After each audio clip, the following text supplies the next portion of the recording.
बिस्मिल्लाहिर्रहमानिर्रहीम, अस्सलाम वालेकुम दोस्तों। वसीम अकरम ने आज एक स्टेटमेंट दिया है रात, और वो दिल खुश हो गया जब बांग्लादेश से पाकिस्तान ने मैच जीता है। वसीम अकरम कहते हैं कि मैं मुंह देखता हूं कि इंडियन बैट्समैन खास तौर पर अभिषेक को टारगेट करके कहा कि वो अगले फाइनल मैच में पाकिस्तानी बॉलर्स को मार के दिखाए।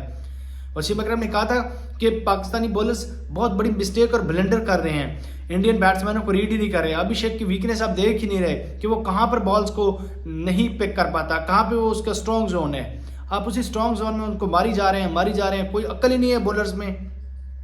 वसीम अकरम ने जो सबसे मजे की बात की कि मैं सुबह टिप्स दूंगा पाकिस्तानी बॉलर्स को, कैसे इंडिया मैच से पहले बताऊंगा कि कैसे इनके मेन बैट्समैनों को आपने पकड़ना है, इनकी वीक पॉइंट मैं इनको बताऊंगा, इनको बॉल करने के मेथड बताऊंगा मैं। फिर मैं देखता हूं कि भारतीय बल्लेबाज किस तरीके से पाकिस्तान से इजी मैच जीत के जाते हैं। वसीम अकरम का कहना था कि एक वक्त था कि अगर 150 पाकिस्तान टीम बना लेती तो इंडिया को बहुत ज़्यादा मुश्किल होता था पीछे से चेज करना, और आज 180 भी बन जाए तो जिस तरीके से बॉलिंग कर रहे हैं इंडिया आराम से वन साइडेड मैच जीत जाता है। उसकी वजह सिर्फ इतनी है कि आपके अंदर माइंड सेट ऐसा बॉलर्स ने बना लिया है, खास तौर पर कि इनकी बैटिंग जो है वो बहुत हवा किस्म की है, और हवा आएगा और सबको हवा में उड़ा के लेके चला जाएगा और खा जाएगा। ऐसा कुछ नहीं है, वीक पॉइंट आपको ढूंढने पड़ेंगे। आप शुरू के 2-3 ओवर में अभिषेक को पेविलियन भेजें। सूर्य कुमार यादव ऑलरेडी इस वक्त बिल्कुल अंडर प्रेशर है, किसी मैच में उसकी परफॉर्मेंस नहीं है, तो टेंशन वाली कोई बात नहीं है। सबसे मजे की बात बताऊं आपको, पाकिस्तान एशिया कप में इंडिया को हराने वाला है, और इस बात को आपने याद रखना है मेरी। मैं इंशाल्लाह आपको गारंटी कर रहा हूँ इस बात की, पाकिस्तान इंडिया को शिकस्त देगा फाइनल में। उसकी चंद वजूहात हैं। सेकंड नंबर पर फाइनल मैच में एक बड़ी तब्दीली भी मुतवक्के है, और वो तब्दीली है हसन नवाज की। वो दोबारा टीम में आ रहे हैं। अब हसन नवाज किसकी जगह आते हैं ये तो भी कुछ नहीं कहा जा सकता, लेकिन हसन नवाज की जगह बनती है टीम में, बनती है। उसकी मेन रीजन ये है, बाकी प्लेयर उस तरह परफॉर्मेंस नहीं दे रहे, तो हसन नवाज आपके पास एक हार्ड हिटर बैट्समैन है, वो किसी भी वक्त मैच से तब्दील कर सकता है। अगर कंडीशन उसको थोड़ी सी सूट कर जाए तो वो बहुत बढ़िया बल्लेबाज है, चाहे आगे बुमराह क्यों ना हो। बड़े अच्छे लंबे छक्के मारने जानते हैं, वो स्टॉप भी करना जानते हैं अच्छे तरीके से। तो खैर, अब वसीम अकरम की स्टेटमेंट पर आते हैं। उसके बाद मोहम्मद यूसुफ की स्टेटमेंट आपको मैं सुनाऊंगा, और इसके बाद शोएब अख्तर की। वसीम अकरम ने तो कह दिया कि मैं पाकिस्तानी जो बॉलर्स हैं उनसे बात करूंगा, इंडियन मैच से पहले उनको टिप्स दूंगा, उनको बताऊंगा कि किस तरीके से आपने बॉलिंग करनी है। अगर वसीम अकरम टिप्स देते हैं और बॉलिंग लाइन अच्छी हो जाती है तो इंडियन को इतना आसान नहीं होगा बैट्समैनों के पाकिस्तानी बॉलर्स को खेलना। दूसरे नंबर पर जो सबसे मेन चीज़, जो टॉस है, वो बहुत कलीदी किरदार अदा करेगा इस मैच में। अगर पाकिस्तान ने टॉस जीत लिया, पाकिस्तान समझे आधा मैच जीत गया। अगर पाकिस्तान टॉस हार गया तो मेंटली पाकिस्तान ऑलरेडी वीक है, तो पाकिस्तान मजीद कंफ्यूज होगा और मुश्किल थोड़ा सा बन सकता है। शोएब अख्तर कहते हैं कि ये जो पिच पाकिस्तानी प्लेयर्स हैं ना, इनमें कोई दमखम नज़र ही नहीं आ रहा, इनकी बॉडी में कोई लगता है ऐसा कोई खून ही नहीं दौड़ रहा जिससे पता चले, सिर्फ बयानबाजी की हद तक इन्होंने रखा हुआ है। शोएब अख्तर का मजीद कहना था कि एग्रेसिव होना चाहिए बॉलर्स को थोड़ा सा अपनी जो है अकल इस्तेमाल करनी चाहिए, पेस इस्तेमाल करनी चाहिए, बॉल को देख के कराना चाहिए, बैट्समैनों को देख के बैटिंग करनी चाहिए। एक बेतुकी शॉट्स खेलकर आप आउट हो जाते हैं, प्रेशर टीम पे ले आते हैं, 20 बॉलें एक बैट्समैन खेलता है, 10 रन से बनाते हैं, आउट हो जाता है। उससे बेहतर है कि स्टार्टिंग में ही आप थोड़ा सा तेज खेल लें। प्रेशर भी अगर 2-4 बाउंड्री आपके बल्ले से आ गई तो प्रेशर इंडियन टीम पे चला जाएगा, पाकिस्तान हैवी हो जाएगी, और एक मोमेंटम भी पाकिस्तान का सेट हो जाएगा।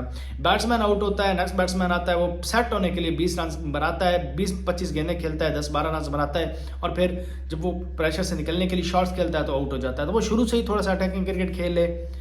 शोएब अख्तर की जितनी भी बातें हैं वो 110% परफेक्ट हैं, और उन्होंने जो सबसे मेन चीज़ आपको बताऊँ, वो कहते हैं कि इस वक्त पाकिस्तान के हेड कोच पता ही कौन है, बाहर के हैं। शायद मुझे लगता है उनको खुद क्रिकेट का ABC का नहीं पता।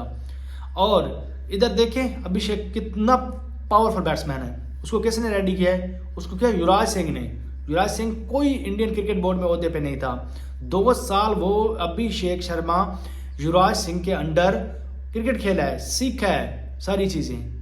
तो क्या पाकिस्तानी अफरीदी का हक नहीं बनता कि 2-4 बल्लेबाज सिर्फ अपने लिए 2-4 बैट्समैन तैयार करके दे के जी पाकिस्तान क्रिकेट बोर्ड के देखें मैंने ये प्रोडक्ट तैयार किया, चेक करें? कि शोएब अख्तर 2-4 बॉलर नहीं तैयार करके दे सकता? क्या वसीम अकरम नहीं दे सकता? लाजमी इनको बड़े ओहदे 10-10, 50-50 लाख रुपया चाहिए, तब जाके ये पाकिस्तान को कुछ करेंगे पाकिस्तान के लिए, जैसे टीम बैठ के सिर्फ प्रोग्राम करेंगे, ऊपर से बातें करेंगे। मुझे तो इस बात की समझ नहीं आ रही जब मैं ये चीज़ सोचता हूँ कि भारत एक तरफ क्या कर रहा है और वहाँ दूसरी जानब पाकिस्तानी।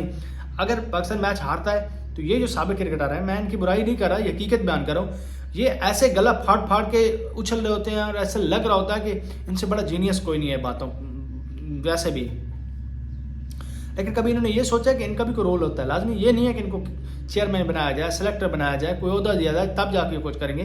वैसे नहीं कर सकते, ये लोग कर सकते हैं। वसीम अकरम 2-4 बॉलर दे दे, शुएब अख्तर दे दे, शाहिद अफरीदी दे दे, मोहम्मद यूसुफ बैट्समैन को बना के दे दे, किसी एक बंदे पे यार काम कर लें सारे बंदे। कोई एक तो ऐसा बंदा हो क्रिकेट में जिसको देख के ऐसा लगे कि वाकई टैलेंट है पाकिस्तान में। हमारे ये जो बड़े क्रिकेटर हैं इन्होंने पाकिस्तान के लिए अभी भी कोई कंट्रीब्यूशन कर रहे हैं, ऐसा क्यों नहीं करते? ये कभी सोचा है आपने? सेकंड नंबर पर पाकिस्तान क्रिकेट बोर्ड पे मैं थोड़ी सी बात करूंगा कि भाई क्या हो गया आपको, आप फॉरवर्ड क्रिकेटर क्यों लेकर आते हैं कोचिंग के लिए? अब यहाँ पे एक छोटा सा रोल दे दे शुएब अख्तर को कि कहें हाँ भाई तुम्हें 1 साल का 2 साल का टाइम है, हमें 1 साल के अंदर 2 बॉलर आप तैयार करके दें। उस बॉलर को चेक करें आप, जहाँ 50-50 लाख रुपए कोच को दे रहे हैं वहाँ पे 20-25 लाख शुएब अख्तर को भी दे दे, कोई मसला नहीं है। अगर उन्हें एक भी शुएब अख्तर और बना के दे दिया तो वो मैं समझता हूँ बहुत बहुत बड़ा काम होगा। शायद अफरीदी को रोल दें, मोहम्मद यूसुफ को रोल दें, जितने और बांग्लादेश वाले इस्लाम मुश्ताक को स्पिन बॉलिंग के लिए कोच रखा हुआ है, और पाकिस्तानी क्या बात है, कोचिंग स्टाफ पाकिस्तान का रखें भाई, हेड कोच बेशक बाहर का रखें, बॉलिंग कोच आकिब जावेद को रखा हुआ है जिसको ABC का नहीं पता, उल्लू का पट्टा है, पूरे पाकिस्तान क्रिकेट को तबाह करके रख दिया उसने। ये होती है मेरिट। अगर बात करूं यहाँ पर चेयरमैन मोहसिन नकवी साहब की, सर आपको क्रिकेट का नहीं पता, आप डिसीजन मेकर हो बट क्रिकेट मेकर नहीं हो। जब से आपने उधर संभाला है पाकिस्तान एक ऐसी टीम बन गई है जो छोटी टीमों के साथ आसानी से 1 साइडेड मैच जीतती है, बड़ी टीमों के साथ पाकिस्तान मैच हार रही है। सोचना पड़ेगा आपको, कुछ थोड़ी सी चीज़ों में तब्दीली लेकर आना पड़ेगी। कुछ मेरिट पे आपका बच्चा मोहम्मद नईम बैठा हुआ है, कितना आउट क्लास बैट्समैन है, मैं समझता हूँ उसको प्रॉपर मौका दे, अभिषेक से बड़ा प्लेयर है वो। आपकी बैटिंग फ्लॉप हो रही है, कितने टाइम से फ्लॉप हो रही है, आपने सोचा है कि एक बार किसी एक मेरिट वाले बंदे को आप सिलेक्शन कर दें? क्यों? उसका ताल्लुक पंजाब से नहीं है, ये वजह है। अगर यही वजह है तो फिर तो ठीक है, वेल एंड गुड, फिर तो पंजाब की अगर टीम आपने खिलानी है तो कब सुधरेंगे? आपका माइंड कब चेंज होगा? पाकिस्तान के लिए कब कुछ करेंगे? निकले इन चीज़ों से। क्रिकेट जो प्लेयर्स होता है उनका काम होता है क्रिकेट खेलना, ये काम नहीं है कि 6-0, ये काम नहीं है कि इस तरह बैट से करें। इससे सच्ची बात है, अच्छी चीज़ है, करनी चाहिए, अप्रिशिएट करना चाहिए, पाक फौज को अप्रिशिएट करना चाहिए, पाकिस्तान को अप्रिशिएट करना चाहिए, क्योंकि शुरुआत उधर से हुई है। बट अब अपना रोल प्ले करके अगर ये चीज़ करते तो बहुत अच्छा लगता।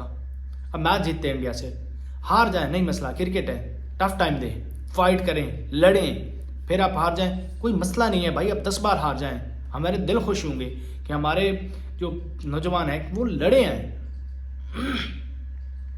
अब 1 साइडेड मैच हार रहे हो तो इंडिया को इतनी बड़ी टीम बन गई है क्या? वो इंडिया को कल बांग्लादेश ने टफ टाइम दे दिया था। वो तो सैफ हसन थोड़ा सा एंड पर आके वो गलत शॉट्स खेलने लग गया, चांस भी मिले उसको लेकिन वो नहीं कर पाया।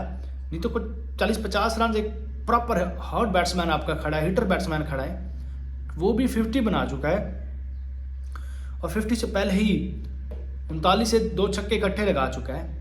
तो वो बंदा खड़ा है और 50-60 रन अगर चाहिए, 64 रन चाहिए थे 35 गेंदों पर, तो कौन सा बड़ा मुश्किल काम था? इजी मैच था भाई, जीत सकते थे आप। तो ये चीज़ें आपको देखना पड़ेगी कि अगर बांग्लादेश जैसी टीम इंडिया को थोड़ा सा टक्कर दे सकती है तो फिर आप कहाँ पे खड़े हैं?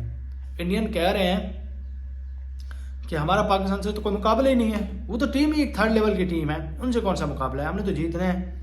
अभिषेक कह रहा है कि पाकिस्तानी बॉलर मेरे पास आके बिलाजवाज मुझे तंग कर रहे हैं, मैं उनको मुंह नहीं लगाना चाहता। क्या है ये यार, क्यों आप उनको मौका दे रहे हो?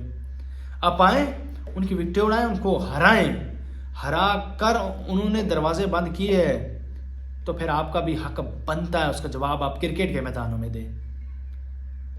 और जो लास्ट न्यूज़ है, 7:30 बजे पाकिस्तान इंडिया का मैच है, और उस मैच से पहले आईसीसी का जो एक पैनल है उसने सूर्या कुमार यादव को रात को बुला लिया था।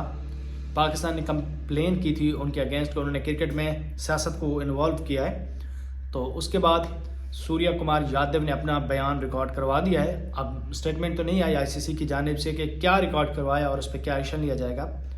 और उधर भारत ने भी सेम वही तरीका किया। साहिबजादा फरहान और हारिस रऊफ के अगेंस्ट कंप्लेंट उन्होंने भी कर दी है। तो मेरे ख्याल में क्रिकेट को कहीं और लेके जाया जा रहा है और उसकी शुरुआत भारत ने की है, जो कि नहीं करनी चाहिए थी। इस हवाले से आप अपनी राय का इज़हार दें कमेंट्स में। मिलता है एक नई वीडियो में, मुझे दीजिए इजाज़त। अपना बहुत सा ख्याल रखें, हमेशा खुश रहें। अल्लाह हाफिज़।